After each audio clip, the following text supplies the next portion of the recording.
Bonjour et bienvenue. Merci beaucoup à tous d'être présents et surtout pour beaucoup d'être venus de si loin. Pour au départ une toute petite journée d'études qu'on a envisagée qui s'est transformée en un colloque avec finalement beaucoup de sessions, beaucoup plus de sessions que nous n'aurions imaginé. C'est un peu fort, non? Ça va les oreilles? Tac, ouais. Voilà. Eh oui. J'ai failli faire un Larsen. Bienvenue à la Villa Rabelais. Ce joli bâtiment du 19e siècle est un lieu stratégique pour nous à Tours, car c'est le bateau phare, le siège social d'un projet municipal et métropolitain qui s'appelle Cité de la Gastronomie. Ce projet de Cité de la Gastronomie qu'on retrouve dans 4 villes de France, à Lyon, à Dijon, à Paris-Rungis et à Tours, est né dans la continuité d'un autre événement qui était l'inscription du repas gastronomique des Français sur la liste du patrimoine immatériel par l'UNESCO. Cette action d'inscription d'un élément alimentaire à l'UNESCO est née ici, presque dans ces murs, mais dans tous les cas par les locataires de ces murs, l'Institut européen d'histoire et culture de l'alimentation, qui a été à l'origine de cette opération. Je suis heureux de voir dans cette salle différentes personnes qui viennent justement de Dijon, justement de Paris, de Lyon, je ne crois pas, par contre. Ah, pardon, oui, c'est vrai, donc de Lyon, donc tout va bien. Même si bientôt le territoire lyonnais en termes d'UNESCO risque de s'allonger en direction de la vallée du Rhône, donc il va falloir aussi trouver des personnes qui descendent jusqu'à Valence. Dans cette bâtisse, vous avez différents acteurs, différents locataires. Vous avez essentiellement l'université de Tours, avec un organe que nous appelons le pôle alimentation, qui est co-dirigé par Bruno Loriou, l'universitaire qui va commencer la première conférence plénière. Et ce pôle alimentation regroupe essentiellement des chercheurs en sciences humaines, mais également des chercheurs en sciences fondamentales, même si on est d'accord que les sciences humaines ont également une vocation à être fondamentale. Ces personnes ont toutes pour point commun de collaborer sur le sujet alimentaire. De près ou de loin, j'ai envie de dire, car nous avons par exemple des alimentations particulières. Nous avons la seule équipe de recherche en France qui travaille sur l'alimentation à base d'insectes, qui se trouve ici même. Donc vous voyez que le mot gastronomie, finalement, commence à toucher à des sphères assez larges.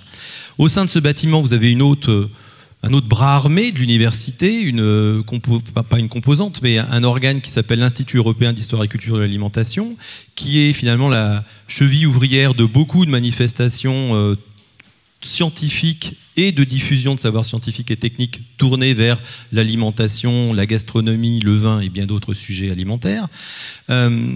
Et au-delà de cela, parmi les autres locataires de ces murs, vous avez 2-3 petites associations qui sont là pour collaborer à promouvoir des produits ou à organiser des manifestations grand public.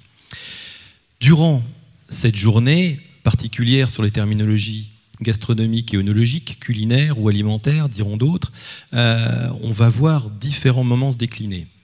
Alors, avant d'évoquer le programme que vous avez déjà sous les yeux, il faut évoquer la raison pour laquelle nous faisons une journée ici sur ce sujet, tout simplement parce que c'est la 3e du nom.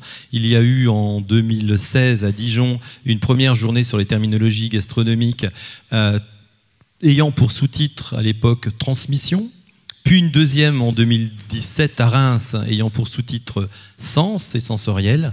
Et puis cette année, on a choisi donc une thématique patrimoine et culture, mais avant d'évoquer patrimoine et culture, 2 mots-clés qui sont un peu les mamelles de cette jolie maison, 2019, a priori, verra aussi un projet de journée terminologique à Innsbruck, et là, c'est Eva Lavric qui est présente, qui pourra vous en dire beaucoup plus dans la journée si vous avez envie de la rencontrer. Patrimoine et culture, on s'est permis de choisir ce sujet pour différentes raisons. 2018 est une année particulière, c'est l'année européenne du patrimoine culturel. Du patrimoine tout court, j'ai envie de dire. Nous, on y rajoute culturel, parce que naturellement, on aime bien un petit peu l'immatérialité du sujet. Et 2018 est aussi une année anniversaire, cette année, et je ne vois pas Florent Kellier d'arriver encore, mais il arrivera dans l'après-midi peut-être. Cette année, nous avons l'anniversaire d'un certain Lavarenne, qui a été le premier auteur à écrire des ouvrages en mettant en exergue surtout les terminologies culinaires, les intitulés de plats, voire de certains savoir-faire, des intitulés qui sont restés dans nos utilisations courantes, voire professionnelles, et qui sont encore aujourd'hui présents dans des ouvrages et manuels d'école hôtelière, par exemple.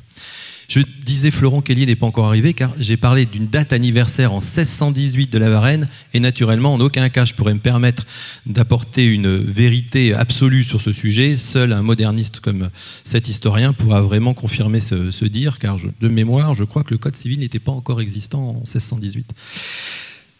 Et puis, pourquoi patrimoine aujourd'hui? Parce qu'on me l'a fait remarquer encore, c'est les journées du patrimoine ce week-end, donc ça tombe très bien qu'on s'attache à ce sous-titre. Durant cette journée, vous allez non seulement vivre des conférences plénières, à commencer par Bruno Loriou, ici présent, comme je disais, qui est le directeur co-directeur du pôle alimentation, et puis aussi le président de l'Institut européen, donc ça fait beaucoup de casquettes. Et en tant qu'historien médiéviste, il va nous aborder finalement l'intérêt des terminologies à cette époque, peut-être même nous faire comprendre que la gastronomie que l'on croit être naissante au XIXe siècle existait déjà d'une manière ou d'une autre à la période médiévale. Et puis, autre conférence plénière, Florent Kellier, dans l'après-midi, lui va rebondir sur le mot gastronomie en observant plutôt la synonymie avec la bonne chère et la gourmandise, qui sont les deux terminologies qu'adore utiliser ce moderniste. Et puis, naturellement, la gastronomie, ce n'est pas que des choses qui nous nourrissent, c'est aussi des moments de partage, de communion, de communication, de commensalité. Et là, la commensalité, c'est un mot dont est adepte Jean-Jacques Bouteau, qui clôturera par une dernière conférence plénière.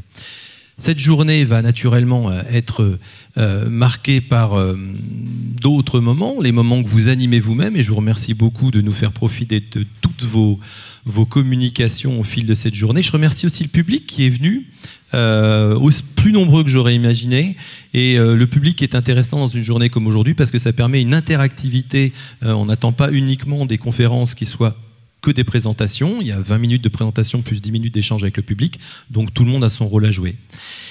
Au-delà de ces différents moments très sérieux, on va aussi vivre des moments plus agréables peut-être pour certains, ou une autre forme de plaisir pour d'autres.